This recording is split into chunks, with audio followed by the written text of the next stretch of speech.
God bless you. I'm happy. God bless you. Thank you. They say that every 15 or 20 minutes. Okay.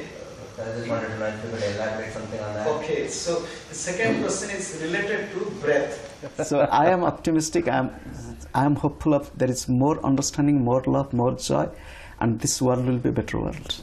What's the key element that will cause that to come about? Look, now in the whole world, many spiritual masters in their physical and subtle way are trying to bring this unity, harmony together. More than before? More than before. You believe this? I believe it. Do you know this? Yes, I know it. How do you know it? I know it because I love St. Francis, okay? While traveling in the West, I love to go to Assisi. He has a beautiful prayer. O Lord, make me an instrument of thy peace. I'll be happy if people can just contemplate on this beautiful prayer, at least for a few minutes every day. It will help us a lot. This video that we're recording your interview on right now, I have no doubt will be seen by people who know very little, perhaps nothing about Kriya Yoga, but who might become very interested. So let's talk about this a little further. Can anybody learn it? Anybody can learn it. And is it a process that requires a well-trained spiritual mind to really be able to allow its teachings to go? No, the thing is, if one is eager to know, has some sincerity and little bit love for God, one can come and practice. When did Jesus come? During his time, can you tell that he didn't face any trouble or difficulties? And when Jesus said, Kingdom of Heaven is near, Kingdom of Heaven is in your hand, Kingdom of Heaven is within you, and in trouble, in difficulties, he also said. And when he said, why can't we? And he said not for himself, he said, go and tell everybody, Kingdom of Heaven is near, in your hand, within you. So thing is, we have to tune our mind, turn our mind towards God, towards love. God is love. Swami, you're a very young man. What are you going to do when you grow up? I think I've already grown up. I'll be happy to go. You're happy to go? Where? I know where. Are you going to take the next bus out? He is a jolly Swami, but with a very serious message. Swami Prajnanananda from Orissa, India. In 1995, Swami Prajnanananda was directed by his teacher to travel to Europe, the US, and other countries in order to propagate Kriya Yoga through public lectures, seminars, retreats, and meditation. In 1999, Swami Prajnanananda became the third ever Indian monk following Swami Vivekananda and Sri Ravi Shankar to address the Parliament of World Religions. Welcome to Sojourns. This interview was recorded in Cleveland, Ohio in November 2006. Swami Prajnanananda, good morning. Good morning. It's such a pleasure to have you here in our midst in northeastern Ohio.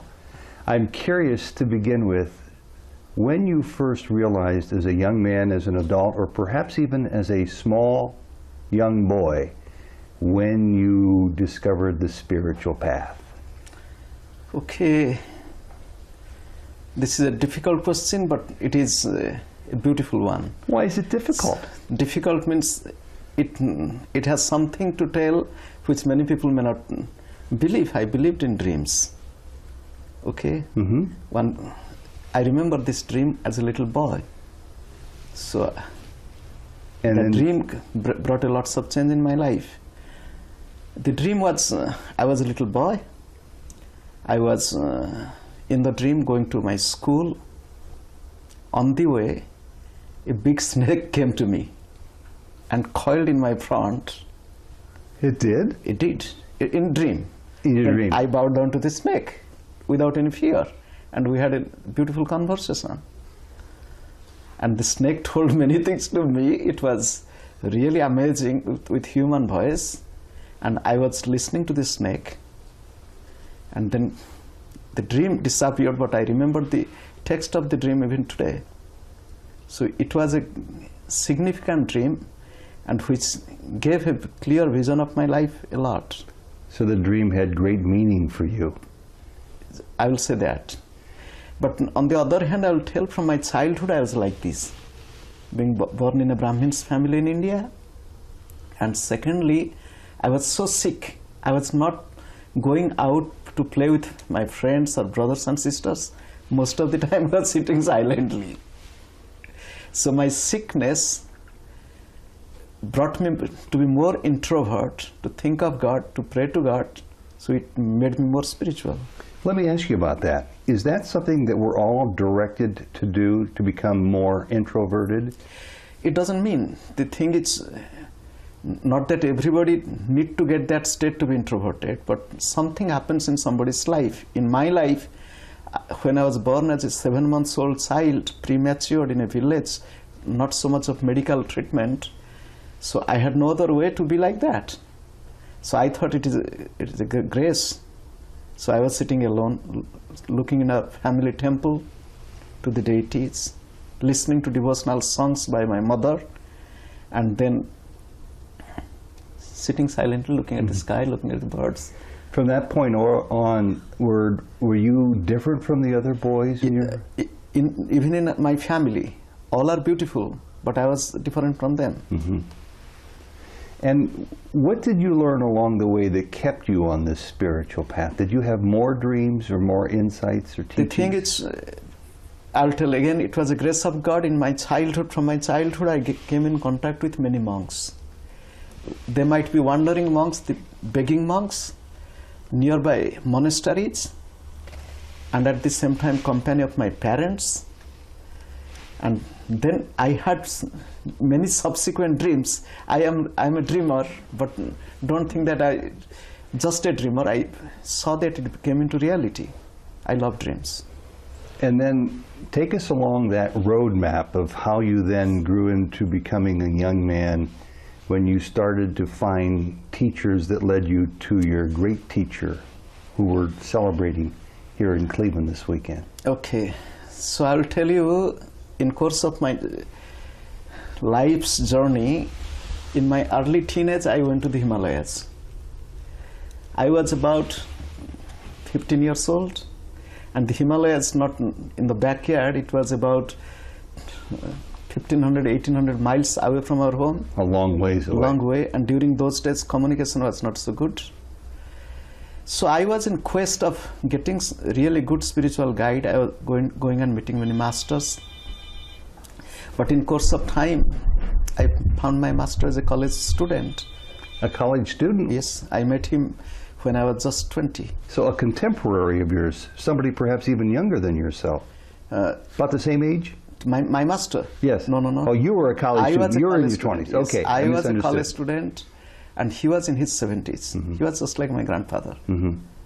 Do you remember, of course you remember his name. Can you share his name with us? Okay, the thing is, I came to know about him as a schoolboy from the newspaper. Okay. Then I went to meet him when I had the chance. As a college student, I was 20. His name was Hariharananda. People called him as Baba, Gurudev. People called him Swami Hariharananda, Paramahamsa Prajnananandaji. Keep talking. So when I came to him as a college student, initially I didn't accept him that he's my guide. Mm-hmm. It took some time. He allowed me to be very close to him.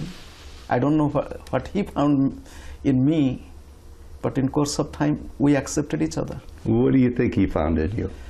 I don't know what he found in me, but I found a great personality, source of infinite love and wisdom.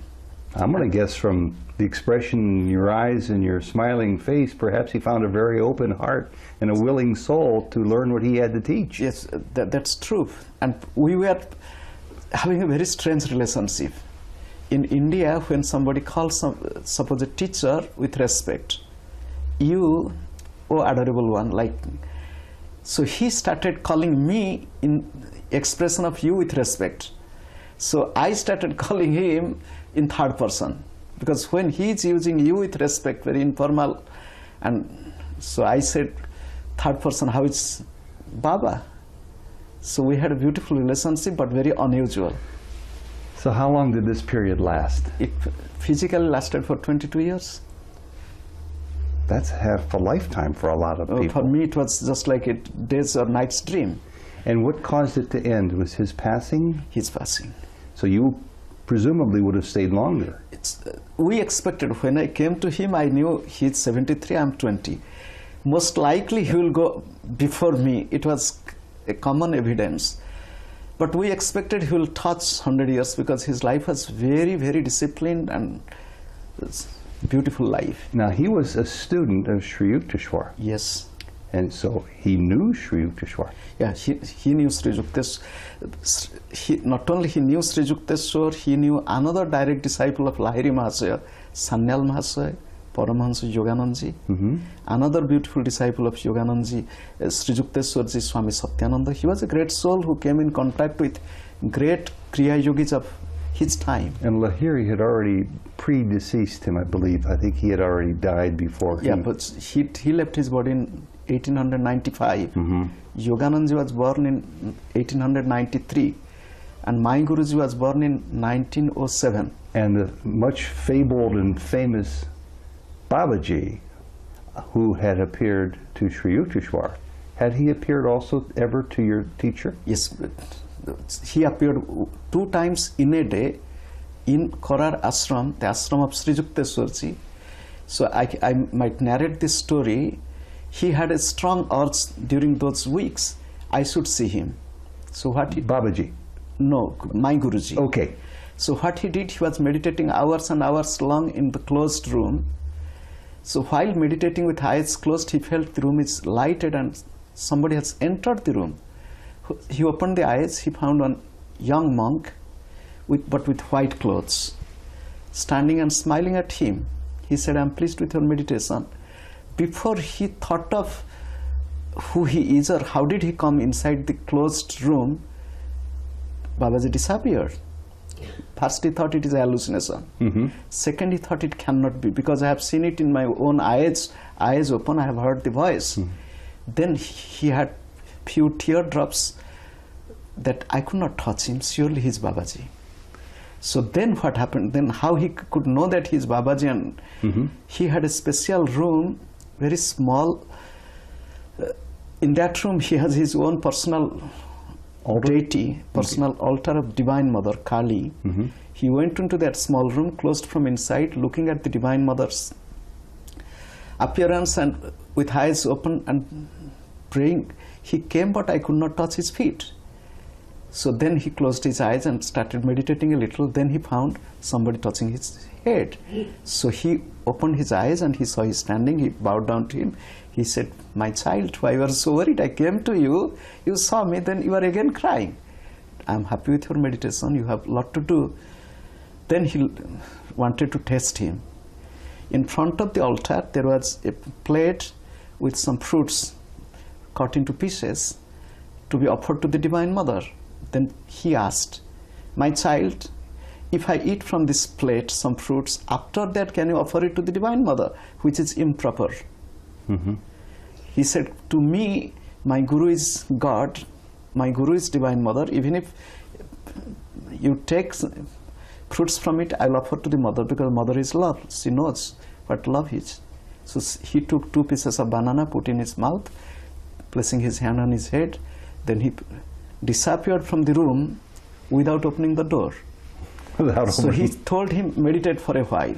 So after some meditation, when he opened the door, outside the children of ashram school were playing. Baba asked them, "Have you seen any monk in this appearance?" But they said, "No, we have not seen anybody." So Babaji has come to many people. So what do these stories of apparitions mean to you? Are they used as a tool to strengthen your faith, or are they unnecessary in that respect? You look, in every religion they believe in, for example, angels. If you read of Christianity, angel came and appeared near Mother Mary. Similarly, there are many divine beings who are there present in this world. They come to us to guide us, to help us, to affirm, to confirm our faith and belief, and to make us stronger, to go further. So it is miraculous and wonderful world. But why are some people who are intensely on a spiritual path able to sip from this nectar and have these angels, these divine beings appear to them? And others, many others are not, ever in their whole lifetime. Okay, if you look in a garden, only few plants can bring beauty of the soil and sunshine transformed into beauty of rose, not all plants. But it doesn't matter. In this creation, we all are in the process of evolution and journey. So some are closer to the goal, some are in the middle. So whomever they experience that.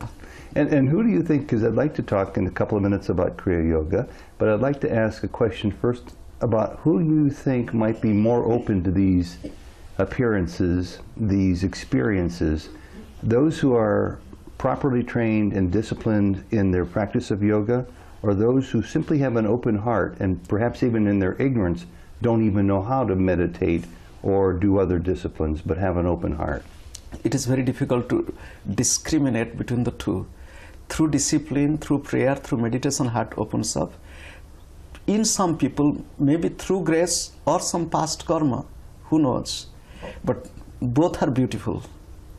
It doesn't matter whether out of ignorance they know it or not, they have open and beautiful heart, or through prayer and meditation with discipline they have opened up themselves. It doesn't matter. Open heart is a beautiful place, the altar of God.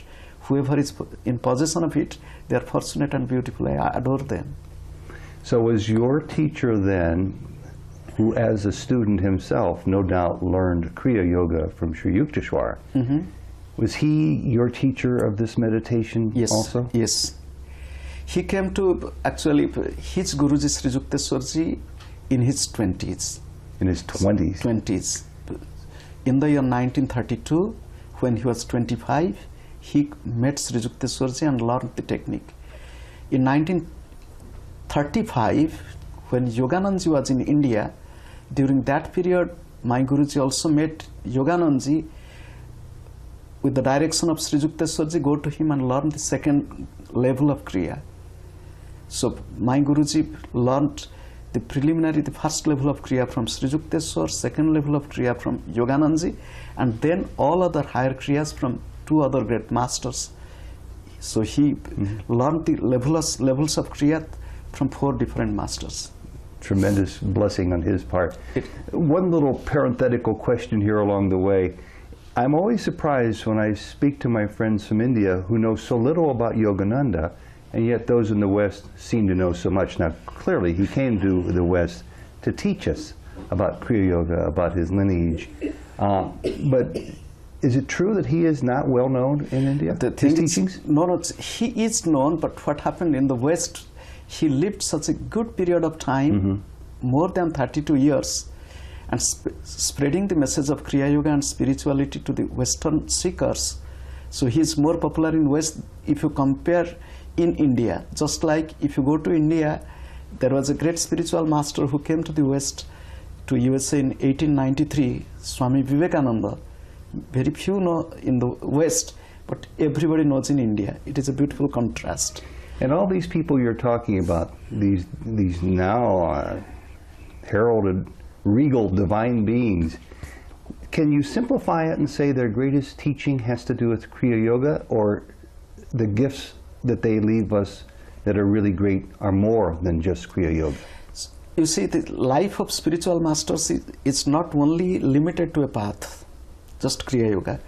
Along with Kriya Yoga, for example, when Yoganandaji came to the West, he opened up the mind of people into practical spirituality, that not that only the place of worship like temple and church, it is your own body, your human body is the temple, your heart is the altar. Go within and seek God in prayer and meditation. So he also taught Kriya Yoga, he taught millions of people in his beautiful books and teachings.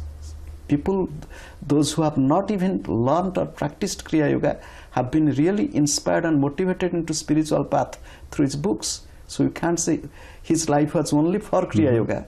He brought the message of Kriya, but along with that, he opened up the mind of the West that world is one, many paths, but love is one, so develop yourself.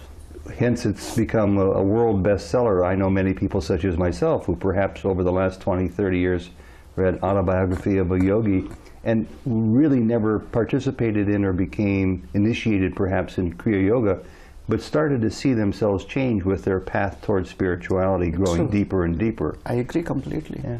And then somewhere along the line, they become re-familiar with it and go further along towards Kriya Yoga. I feel like I have a lot of questions to ask, and it may be a little bit rambling, so let me just permit me to go into a couple of different directions right now. In rereading Autobiography of a Yogi, the teacher of your teacher, Sri Yukteswar, appeared to Yogananda. And there's a chapter 43 in the book which details, in minute detail, as far as I'm concerned, revelations about the physical world, astral and causal world that I've never seen come together quite like that before. What are we to make of the continuation of life when we're raised in the West, no matter what the religion might be, that teaches us very narrowly what to expect of life beyond this life? And then we're confronted with the understanding that Yogananda learns firsthand from his teacher, after his teacher died, about the afterlife. What are we to learn from this newer, higher dimension explained by Yogananda? Okay, human life is not limited with this physical body or this physical world. For example, just analyze everyday's experience of sleep. When you go to sleep, you dream. What happens during your dream? Till now, the modern psychologists speak that dream is nothing but the play of subconscious mind, but they are limited again with the play of the mind to a narrow extent. They do not know much more beyond it. You dreamt something and same thing happening 2 days after. Can any psychologist explain how did it happen? I dreamt of this and I see this same thing happening. So we live in this world. It is not only the physical world what we see through the eyes or hear through the ears. It is much beyond that. And human life is not from the womb to the tomb. It has a much more dimension which one should try to experience. So when Sri Yukteswarji appeared near Paramahamsa Yoganandaji in the hotel in Bombay, or Sri Yukteswarji appeared near my Guruji many times. And it wasn't just in a light body form, it was a real physical It's form. a real physical form, sitting and talking, because Yoganandaji wanted to see whether he's really, he hugged him. So the yogis, those who have crossed the veil of nature, the pool of physical body, they have mastered their mind, the other elements of life. They have that ability to come and to teach. The same thing what Jesus did. If you go back to the biblical text, many people might think, was it really true? And it is true. He really appeared, he taught, and he appeared in many places. Similarly, what Sri Yukteswarji did. And it is not only Sri Yukteswarji alone. In India, there are many yogis who have come and appeared just like sitting, talking, teaching, and going. Swami, there are many of us who accept many of the stories of miracles of Jesus, let's say, on faith. We have deep faith many times. But I have a feeling that you might know about this not just regarding your own faith, but regarding your own knowledge of it. Do you have first-hand knowledge of some of these events? If I tell yes, then you will be curious to ask me, but I have lots of experiences like this. Okay, but tell us more. I'll not tell more, but I have. Then without telling us more, tell us about how they have affected your life versus the simple faith you brought to this before these experiences entered your life. Okay, I'll tell you one thing, that in the beginning, when my master left his body, it was a big, painful moment. Very sad, probably. So for some moments, yes. But then I realized he has not left me. And how did you realize that? So it is a tricky question. I'm not going to answer you. It's not a tricky question. But he came to me. He came to you. He came to me. Now, he came to you not in a dream. No. Not in an apparition of the light body form. He came in many ways, so I'll not tell this. I am just telling that the life is not ending with the death. It has a much more journey. And while ordinary people, they are afraid of death, the spiritual people, they welcome death because with the physical death, they have more potentiality to do many things which they could not do with their physical body or limited mind. So why is there fear on earth if this is Because true? ordinary people don't know what death is. And you're telling me about this experience with your teacher, not from a position of faith, but from a position of knowledge. Yes. So do you have any fear? Knowledge, first thing, knowledge and experience. It is not just knowing. And your knowledge becomes more firm when you have direct experience. And how do people get this experience? It doesn't matter how they get it, comes. And it comes to them, maybe those who are ready or willing to, or on those who might have some grace. So here you are in the West, confronted by, I'm just going to guess, 99% of us for whom we contend meditation is nearly impossible.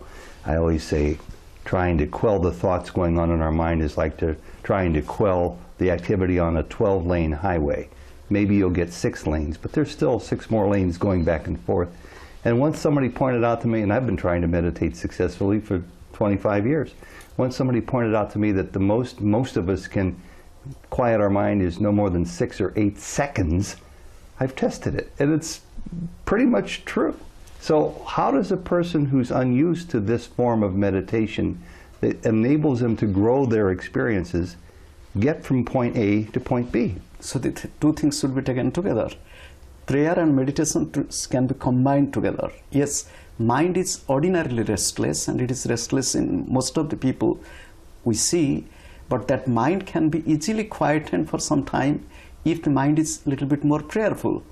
And if the meditation technique is more scientific and systematic, it is easy to quieten mind and to get that tranquil state as we teach in Kriya Yoga. So you approach it as a science. Meditation is a science. And Kriya Yoga is not unlike other forms of meditation in that it's used to be a vehicle to get you into a deeper state of inner awareness, the way I understand it. And it's so effective for those who practice it. What's limited its expanding like wildfire?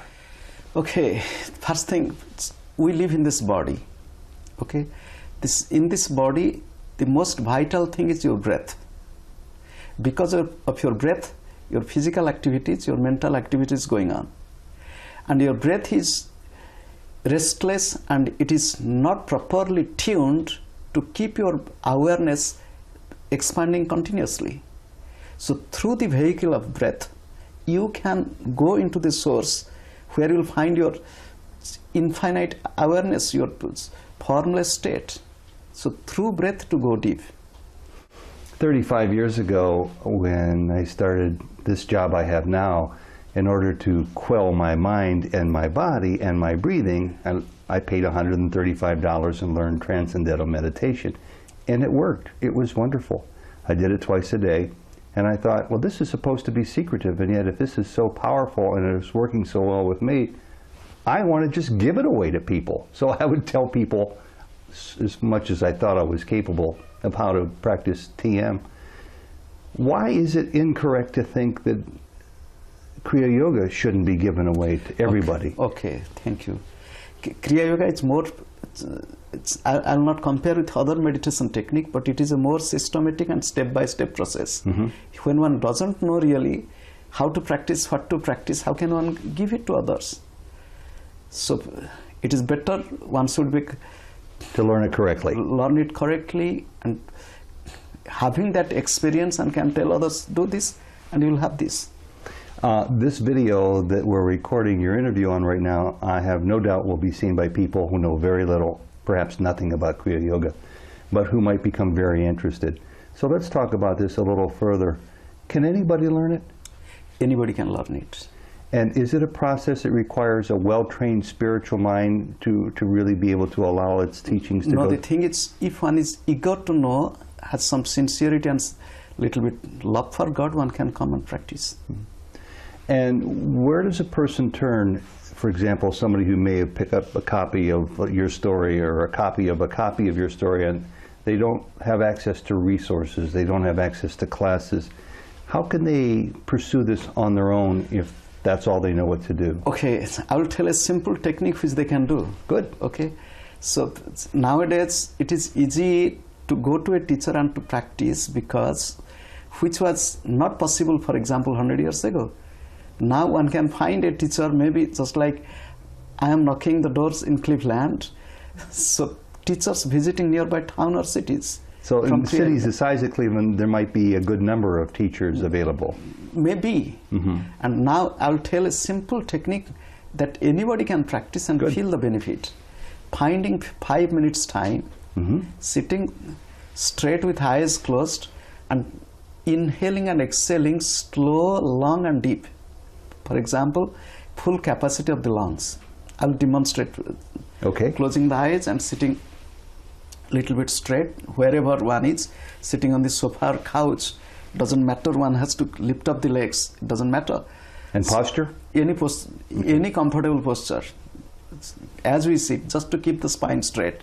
Then to inhale slow, long, deep, and to exhale slow, long, deep.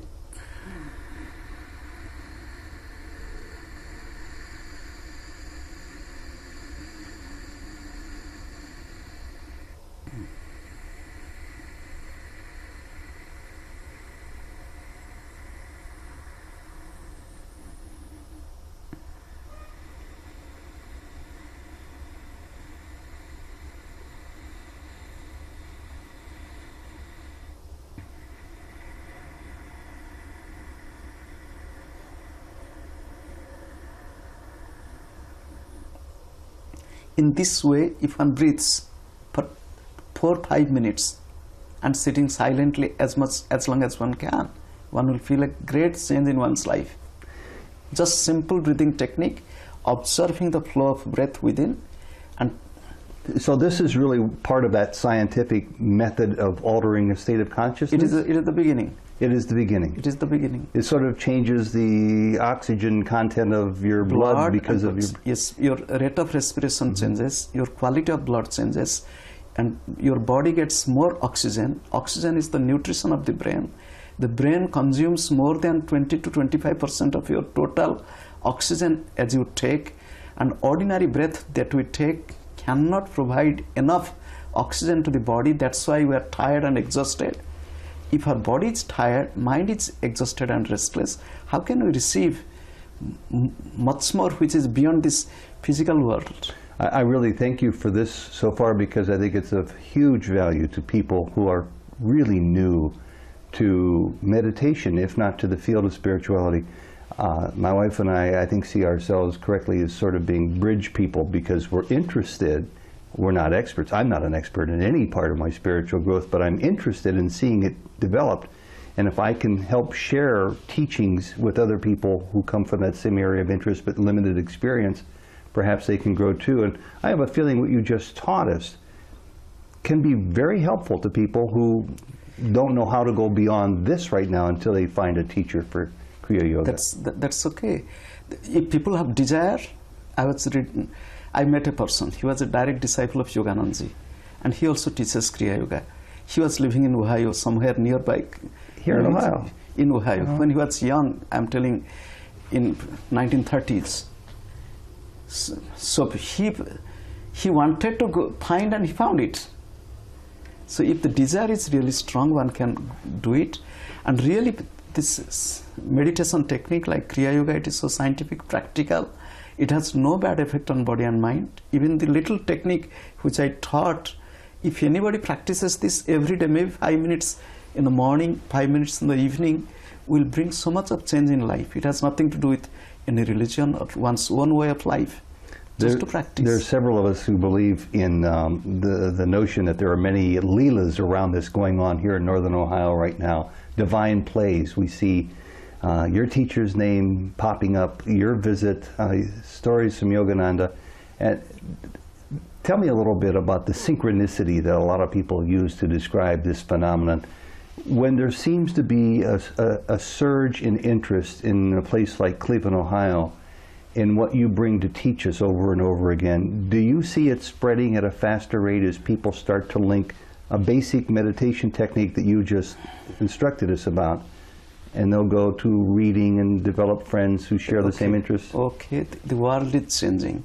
The world is changing. The world is changing. You put it so simply and so well. Thank you. So this change is in a positive way. And this change is more in spiritual and inner awareness level, And really people are getting more closer to love, divinity, peace and harmony. When I travel all over the world, I see this change everywhere.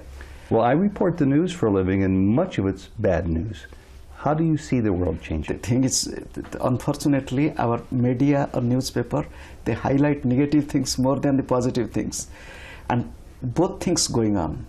Just like on this earth, in north now it is fall and winter is coming. If you go to southern hemisphere, to South America, Australia, beautiful spring is coming.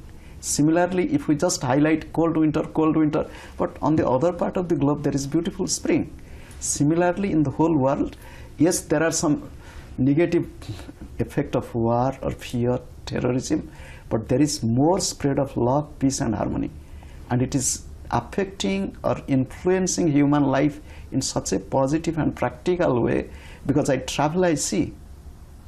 Well, this is the year 2006, we're almost to 2007. What do you see changing in the next 5 years? Next 5 years, you want to maybe to a fortune teller or a forecast? Yes. Future forecast. I am optimistic. People call me as mystic, but I say you're optimistic. So I am optimistic. I am hopeful of there is more understanding, more love, more joy, and this world will be a better world. What's the key element that will cause that to come about? Look, now in the whole world, many spiritual masters in their physical and subtle way are trying to bring this unity, harmony together. More than before? More than before. Do you believe this? I believe it. Do you know this? Yes, I know it. How do you know it? I know it because, which was 20 years ago, when I think of to find a master was difficult for me, but now I see people. You were 20 years old. You found one just like that in the Himalayas. Yes, I was wandering in the Himalayas, but I found my master in my hometown. That's true. So, which I was searching in the Himalayas, he is available in hometown. Similarly, in USA also, many spiritual masters, in their own way, they are trying to bring lots of positive contribution to the humanity, and it's changing. Let's talk about this for 1 second. I see a lot of people, and they'll say, well, you've had these experiences and those experiences. In my mind, we're still students. Is there ever a day when you're not a student? In other words, to ask this in another way, what we have to learn is endless. Okay, just allow it to grow. As a child, I was growing up and I became a young man. Similarly, it comes in time. Whether it is spiritual or worldly life, we need to have to cultivate a little bit of patience, not to be impatient. In modern world, many people are impatient, and that's always trying to get just now and little bit slow down to be peaceful. And good question for you here, and that is, we're in the West where a lot of people have a fairly entrenched a desire to be a good religious person, Catholic, Jew, Baptist, Muslim, and it's difficult sometimes for them to break through the barrier that sees a master, a teacher, a guru being useful in their lives.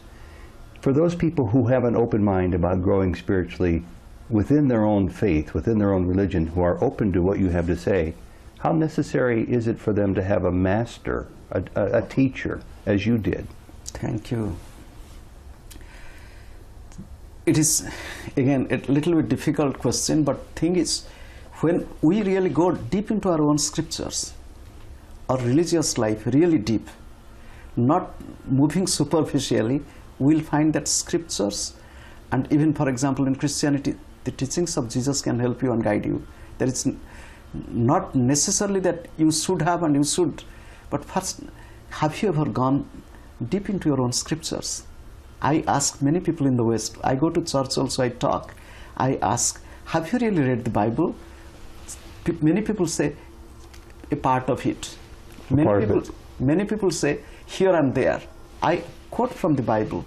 I have read the Bible from beginning to the end, word by word. And I found such beautiful spiritual treasure, but many people in the West don't read it. And they look for maybe some New Age book or some other book which will help me. But to go into deep, if one goes with prayer, with love, and one will find more treasure in it.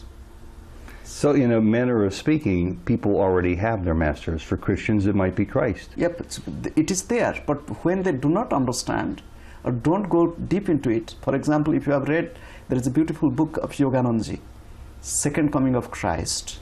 It's 2 volumes. 2 volumes. We just received it. The same teachings of Jesus, but in a very practical way. My wife calls that, by the way, the most important book she's ever seen. And that's quite, for her, that's quite a declaration. And then as I pick it up, and I'm intent on going through all 1,500 pages, it seems to be an expression of what Christ's message was through Yogananda in very simple, comprehensible, yet very profound terms. On your spiritual quest, sometimes people think it must be difficult, the concepts that you grapple with, but you're suggesting that Yogananda is capable of writing about Christ and that perhaps we're all capable of exploring our own religions if we find an explanation that makes it easier for us to comprehend. I'm not saying it very well, but I'm trying to help myself understand that it needn't be so intimidating, our own spiritual pursuit beyond where we are in our life right now. True. There is nothing wrong. Many people think that once you graduate from the school of religion, for Catholics it's confirmation, for a Jew it's bar mitzvah, then your only role is to sit in a temple or a church 1 hour a week and listen to a sermon being preached. But it's more than that. It is more than that. To make your life a continuous prayer, to make your house a living temple, to make your every activities are offering to God. So it is said in the Bible, pray continuously. But how to pray continuously? How do you pray continuously? In every breath. I'm talking with you and I'm praying inwardly. I'm conscious. Who am I? With whom am I talking? And at meals, driving to a conference? No matter wherever you are.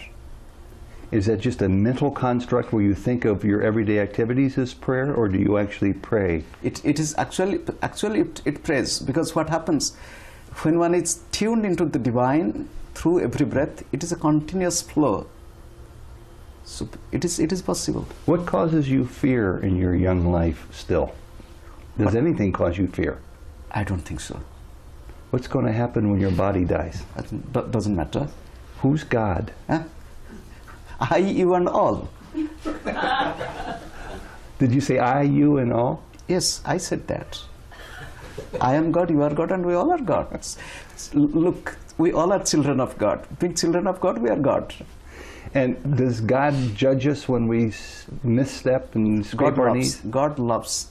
God gives and forgives. God is ever compassionate. God is merciful. Is there a place called hell where those who really make mistakes go? It is within us, heaven or hell, but we should be always in heaven than in hell.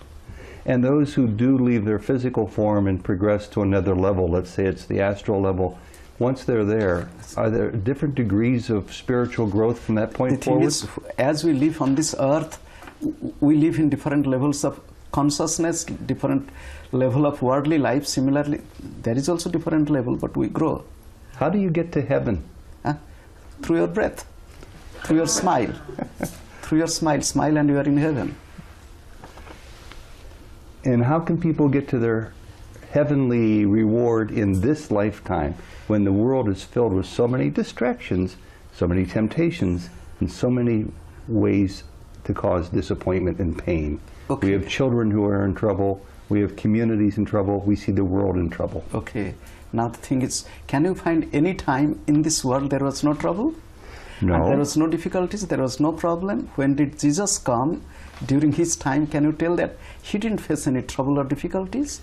And when Jesus said, kingdom of heaven is near, kingdom of heaven is in your hand, kingdom of heaven is within you, and in trouble, in difficulties, he also said.